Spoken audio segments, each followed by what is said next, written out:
60-62 आदमी खुश नहीं है। प्रशांत जी, पिछले चुनाव के नतीजे हमारे सामने हैं, आप क्या सोच रहे हैं? 400 नंबर मैजिक फिगर नहीं आ सकता है, ये तो मैंने पहले भी कहा है, बीजेपी की अपनी 400 सीट कभी नहीं आ सकता। ये तो कार्यकर्ताओं को दिया जाने वाला एक नारा है और एक तरह से साइकोलॉजिकल एक गेम है भाजपा का, मोदी जी का।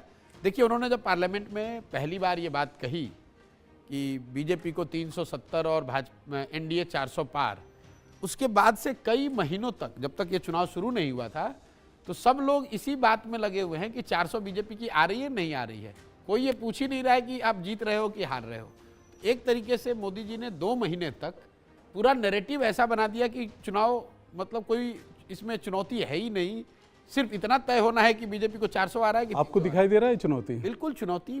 पहले हम लोग उन लोगों में से हैं जो शुरू से कह रहे हैं कि बड़ी चुनौती है, ऐसा नहीं है जैसा लोग समझते हैं, क्योंकि देश में रूरल डिस्ट्रेस बहुत बड़ा मुद्दा है। जो 50% लोग हैं जो आर्थिक तौर पे निचले पायदान पर हैं, जो जिसको बॉटम टू क्वांटाइल आप कहिए इकोनॉमिक वेलबींग के तौर पे, आप आंकड़ों को देखेंगे, आरबीआई के आंकड़े ही बता रहे हैं कि बॉटम टू क्वांटाइल के जो लोग हैं वो मानते हैं कि पिछले 5 साल 10 साल में उनकी आर्थिक स्थिति और उनकी जीवन में बेहतरी नहीं आया है।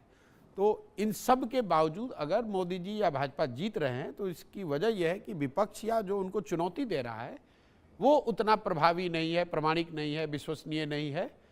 इसका मतलब ये नहीं है कि हर आदमी देश में मोदी जी से या भाजपा से या उनकी सरकार या उनके कार्यकलाप से खुश है। प्रशांत जी, और यही चीज़ आपको दिख रहा है। फर्स्ट फेज पोल के बाद जो वोटिंग परसेंटेज कम दिखाई दी, बाद में मोदी साहब का जो रवैया बदल गई, बात करने का तरीका बदल गई, मुसलमानों के खिलाफ भी स्टेटमेंट्स देने लगी, ज़्यादा बच्चे पैदा करना या जेवरात ले जाके मुसलमानों को लेना, इससे क्या लगता है? देखिए, क्या बीजेपी वाले घबराए हुए हैं? अलग अलग बातें हैं। एक तो कि वोटिंग परसेंटेज, लो वोटिंग टर्नआउट को लेकर इतना डिबेट चल रहा है, इसका कोई मतलब नहीं है, कोई इसका साइंटिफिक बेसिस नहीं है जो ये बता दे कि वोटिंग कम होने से किसको ज़्यादा फायदा होता है। कई बार लो वोटिंग टर्नआउट से इनकम्बेंट को फ़ायदा हुआ है, कई बार लो वोटिंग टर्नआउट से चैलेंजर को फ़ायदा हुआ है। तो इस पर कोई कंक्लूसिव बात कह दे कि लो वोटिंग टर्नआउट होने से बीजेपी को एडवांटेज है या नुकसान है, मुझे लगता है वो गलती होगी। जहाँ तक मोदी जी के भाषा और उनके मतलब नैरेटिव में जो चेंज लोगों को दिख रहा है, मैं आपको बार बार वही कह रहा हूँ, उन लोगों को भी ये लगा होगा जब चुनाव की घोषणा हुई, उससे पहले तो लोगों को यही लग रहा था कि चुनाव है ही नहीं, ये तो बस मोदी जी को जाना है और सब लोग वोट देने के लिए तैयार बैठे हुए हैं। जब वो लोग चुनाव में गए हैं तो अब अचानक से आप देख रहे हैं कि विरोध में भी बहुत सारे लोग खड़े हैं, और जो लोग भी जमीन पर जाते रहे हैं वो इस बात को बता रहे हैं कि भैया विरोध आज से नहीं, बहुत पहले से है। ये तो जब दिल्ली में बैठ के आप सरकार चला रहे होते हैं, आपके जितने सलाहकार हैं, जितने मीडिया वाले हैं, हर आदमी बता रहा है भैया हर चीज़ बिल्कुल अच्छा है। आप जनवरी में मैंने इंडियन एक्सप्रेस के साथ एक अड्डा उनका किया था दिल्ली में, उस समय मैंने कहा था कि उन्होंने कहा राम मंदिर हो गया, अब तो कोई चुनाव है ही नहीं। मैंने कहा भाई राम मंदिर के नाम पर एक एक्स्ट्रा वोट बीजेपी को नहीं मिल रहा है। राम मंदिर से इतना ही हुआ कि एक देश में माहौल बन गया, जो भाजपा के समर्थक हैं, जो उनके वोटर हैं, उनके लिए बड़ा मुद्दा है। लेकिन राम मंदिर के नाम पर जो आदमी भाजपा को वोट नहीं दे रहा था, आज भाजपा को वोट देने लगेगा, ऐसा आदमी तो कोई मुझे मिला नहीं अभी तक। तो उसका कोई इंक्रीमेंटल बेनिफिट नहीं था। लेकिन देश में जनवरी फरवरी में एक माहौल था, वो माहौल वो बुलबुले की तरह था। जब आप चुनाव में गए तो आपको रियल चीज़ों से दो चार होना पड़ा, तो आपको लग रहा है कि भाई लड़ाई तो है।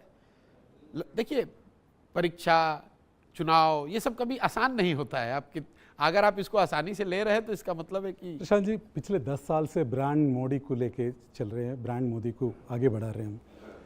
आपको क्या लगता है, ब्रांड मोदी और भी बड़ा होगा या नहीं कमजोर होगा? इन चुनावों से एक चीज़ तो होगा, जीत के कोई भी आए, भाजपा अभी लग रहा है कि भाजपा और एनडीए वाले जीत कर आ रहे हैं, लेकिन ब्रांड मोदी इनविंसिबल है, ये चीज़ तो इन चुनाव में लोगों को दिख रहा है कि ऐसी बात नहीं है कि ये ब्रांड इनविंसिबल है, इसको कोई चुनौती नहीं दे सकता है। लोग चुनौती दे रहे हैं, पार्टियां नहीं भले दे ना दे, नेता दे ना दे, लेकिन लोग चुनौती दे रहे हैं। 2014 में जो हमने देखा था, जमीन पर लोगों के मन में एक उत्साह, एक ऊर्जा जो दिखती थी मोदी समर्थकों के बीच में, 19 आते आते लोगों के मन में ये हो गया था कि चलिए 5 बरस और देखा जाए, अच्छा हो रहा है, कुछ देश में बेहतर होगा। अभी तो 5 ही साल हुआ है, 24 में वोट लोग दे रहे हैं, लेकिन लोग कह रहे हैं अब क्या करें, कोई दूसरा है नहीं तो इन्हीं को देना पड़ेगा। तो there is already a change in narrative. 14 में आपका कहना है कि ब्रांड मोदी कमजोर होती जा रही है? बिल्कुल हो रहा है, और ये मैं आज से नहीं कह रहा हूं, पिछले 2 साल से कह रहा हूं। मैं आपको आंकड़े दे देता हूं।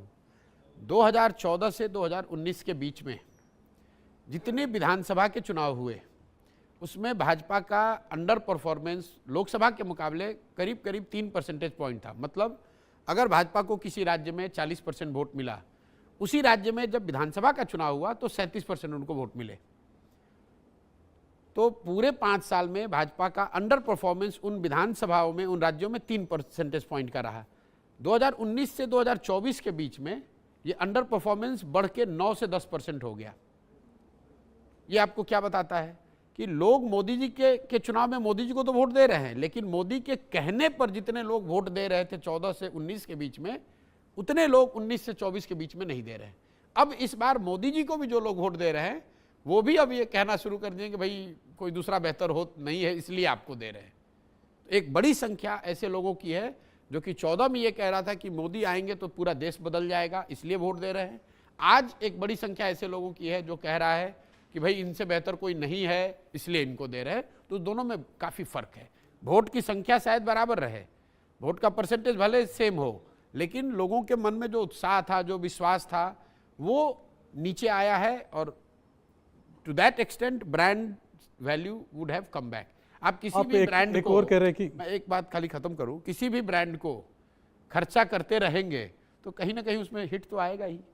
आप एक और कह रहे हैं कि ब्रांड मोदी जो है कम होता जा रहा है, नहीं, और दूसरी ओर कह रहे हैं कि भाजपा सरकार बनाने वाली है। ब्रांड मोदी कम होता जा रहा है, मतलब उनकी ताकत रिलेटिव टू जो 2014 में थी, 2019 में थी, उससे कम होती जा रही है। इसका मतलब ये नहीं कि वो हमसे कमजोर हो गई या सामने वाले जिनसे उनकी चुनौती, जिनसे उनकी। और आप ये भी कह रहे हैं कि भाजपा सरकार बनाने वाली है केंद्र में। मुझे ऐसा नहीं लग रहा है कि बीजेपी एनडीए के जो नंबर्स हैं वो मीनिंगफुली कम होने वाले, ऐसा नहीं लगता है। मैं ये जानना चाहता हूं कि कौन से राज्य हैं जो भाजपा को इतना बहुमत दे रहे हैं ताकि नहीं, देखिए, केंद्र में सरकार बने। पहले भी बता आया हूं कि भाजपा को अगर केंद्र में सरकार हारना है, भाजपा की सरकार को, तो उसके लिए नॉर्थ और वेस्ट में भाजपा को कम से कम 100 सीट हारना है। इस बात को आप समझ लीजिए। पूरे भारत के मानचित्र को अगर आप देखेंगे तो उसको ईस्ट और साउथ का आप एक पूरा डायगोनल लाइन खींच दीजिए अगर, तो ईस्ट और साउथ आप उसको शुरू कीजिए बिहार से, जोड़ दीजिए उसमें वेस्ट बंगाल, असम, उड़ीसा, तेलंगाना, आंध्र प्रदेश, तमिलनाडु और केरला। इन राज्यों में करीब 240 लोकसभा की सीटें हैं और इन राज्यों में भाजपा को 50 से कम सीट है। लेकिन फिर भी उनके 300 सीट क्यों आते हैं? क्योंकि जो बाकी के 350 सीट बच गए, 300 सीट जो बचे उनके नॉर्थ और वेस्ट के, उन 300 सीटों में वो 260-270 सीट जीते हुए हैं। तो भाजपा तब तक नहीं चुनाव हार सकती है जब तक नॉर्थ और वेस्ट की जो 260 सीटें वो जीते हुए हैं, वो उसमें कम से कम 80 या 100 सीट न हारें। अब अगर भाजपा को नॉर्थ और वेस्ट में 100 सीट हारना है तो कैसे हार सकते हैं? 5 पार्टियां हैं जो जिनका स्ट्राइक रेट मिनिमम 30% होना चाहिए। कई लोगों को लगता है सिर्फ कांग्रेस से हो जाएगा, ऐसी बात नहीं है। कांग्रेस और भाजपा का जो मुकाबला है वो समझो 250 सीटों पर है, इंक्लूडिंग साउथ। लेकिन कांग्रेस का स्ट्राइक रेट विज़ेवी बीजेपी वो सिंगल डिजिट में है। कांग्रेस के जो 50 एमपी जीते हैं वो भाजपा के खिलाफ नहीं जीते हैं। कांग्रेस के 50 एमपी का बड़ा हिस्सा केरल से है, तमिलनाडु से है और पंजाब से है। यहाँ पर वो भाजपा से लड़कर नहीं जीते हैं। जहाँ पर भी भाजपा से उनकी लड़ाई थी वो सब जगह भाजपा जीती है। इसके साथ साथ दूसरी बड़ी पार्टी एसपी, उत्तर प्रदेश में 80 सीट है, एसपी सिर्फ 5 सीट जीती। उसकी वजह से भाजपा का स्ट्राइक रेट ज़्यादा है। बगल का राज्य है बिहार, वहाँ पर आरजेडी को 0 सीट आया, भाजपा वाले 39 सीट उनका एनडीए गठबंधन जीता। और फिर महाराष्ट्र जहाँ 48 सीट में भाजपा ने 18 और 23 करीब 41 सीट 48 में वो जीते। तो जब तक कांग्रेस, एसपी, आरजेडी और एनसीपी अलायंस जो है, NCP Shiv Sena alliance, Congress alliance जो है, इनका स्ट्राइक रेट 30% से ज़्यादा नहीं होता है, तब तक आप चाहे जैसे भी गुना गणित कर लो, भाजपा केंद्र में बहुमत से नीचे नहीं आएगी। दूसरा एक जो फैक्टर इन चुनाव में हुआ, जो मैंने और एक बड़ी बात की, तो मैंने दो बातें कही हैं। पहली, कि नॉर्थ और वेस्ट में जहां भाजपा को 100 सीट हारना है, मैं वो 100 सीट भाजपा को हारते हुए नहीं देख रहा हूं। 2-4 सीट 10 सीट आगे पीछे हो जाए, भाजपा नॉर्थ और वेस्ट में 100 सीट नहीं हार रही है। दूसरा, साउथ और ईस्ट की जो 250 सीटें मैंने आपको गिनवाई, इसमें भाजपा का वोट शेयर और सीट दोनों ही बढ़ रहा है। चाहे वो बंगाल हो, बिहार हो, उड़ीसा हो, असम हो, तेलंगाना, आंध्र प्रदेश, तमिलनाडु और केरल, इन राज्यों में भाजपा का वोट शेयर बढ़ रहा है और कई राज्यों में इनमें से सीट भी बढ़ रहा है। तो नॉर्थ और वेस्ट में जहां उनकी बिल्कुल ज़्यादा सीटें हैं, वहां पर बहुत घाटा हो नहीं रहा है।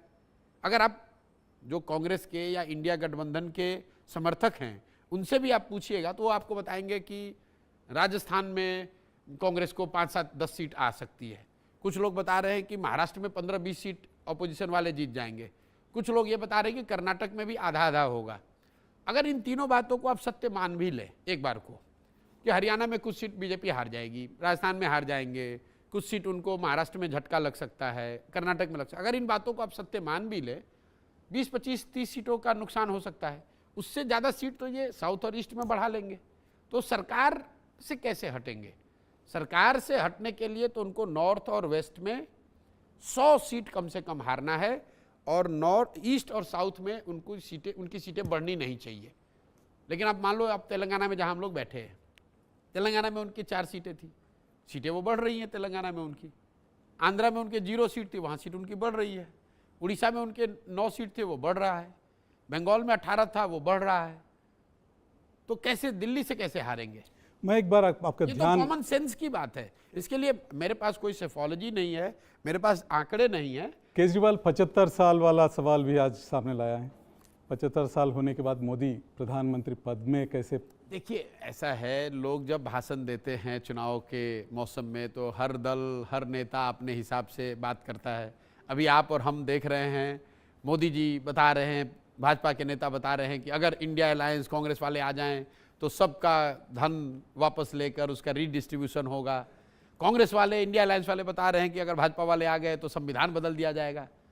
सबको मालूम है दोनों झूठ बोल रहे हैं, उनको भी मालूम है कि दोनों झूठ बोल रहे हैं। ऐसा कुछ ना कांग्रेस के आने से धन का रीडिस्ट्रीब्यूशन होना है, ना भाजपा के आने से संविधान बदलना है। लेकिन ये तो चुनाव का मौसम है, आप हर लोकतंत्र है, हर आदमी को अपना कहने की स्वतंत्रता है। अब भाजपा का नेता कौन होगा, ये प्रशांत किशोर या केजरीवाल या आप तो तय करेंगे नहीं, वो भाजपा वाले सक्षम है तय करने में। लेकिन इश्यू के बारे में आपका क्या कहना क्या? है? 75 साल become an issue after election. देखिए, रामायण में एक दोहा है, समर्थ को नहीं दोष गोसाई। तो जो सामर्थ है, जो रूल 75 का बनाया मोदी जी ने है, तो उनकी इच्छा होगी कि हम पर ना लागू हो तो उन पर ना लागू होगी। रूल बनाया तो उन्होंने ही है। आज अमित शाह ने बनाना तोड़ना उनके हाथ में मतलब अमित शाह ने ठीक कहा कि भाई भाजपा के संविधान में तो ये लिखा नहीं है कि 75 के बाद आप पद पे नहीं रह सकते हैं। ये एक तरीके से ऑपरेशनल रूल मोदी जी के आने के बाद 2014 से लोगों ने देखा है। అసలైన తొలి వెలుగు. Follow WhatsApp @తొలి వెలుగు official.